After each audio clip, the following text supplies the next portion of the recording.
Hello everyone, this is David. I'm a home and commercial property inspector with National Property Inspections. At NPI, your home safety is our top priority. And one of the best ways to keep your home and family safe is making sure your smoke and carbon monoxide detectors are in excellent working order. According to the National Fire Protection Association, you cut your risk in half just by having these devices installed and working properly.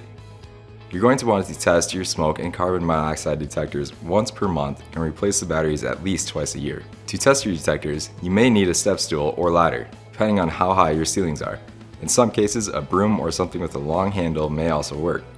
But when you're first looking to test your alarms, I recommend the step stool or ladder route, just so you can get up closer to it and check out what you're looking for. Once you're up there, you should see a test button on the detector. It'll say something like, "Push to test." Go ahead and press that button, and you should start hearing your alarm.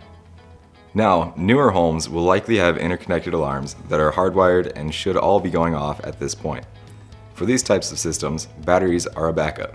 In older homes, you'll likely be looking at battery-only operated alarms that will go off one at a time.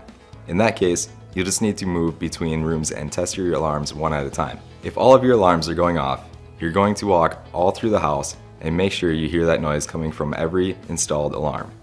Remember, you'll have at least one on every floor of the home and one in every bedroom, but there could be more. Once you're satisfied that you're hearing that sound from all of your alarms, go ahead and grab your step stool and press that button again, and they'll turn off. Now, to change your battery, get up on your ladder or step stool again. You'll gently twist your detector counterclockwise. Remove the old battery and replace it with a new one. And there you go. Again, you'll want to replace your batteries twice per year. This has been David with National Property Inspections. Thanks so much for joining us today. And if you're in need of a home or commercial property inspection or just want to hear more about our services, don't hesitate to get in touch with your local inspector.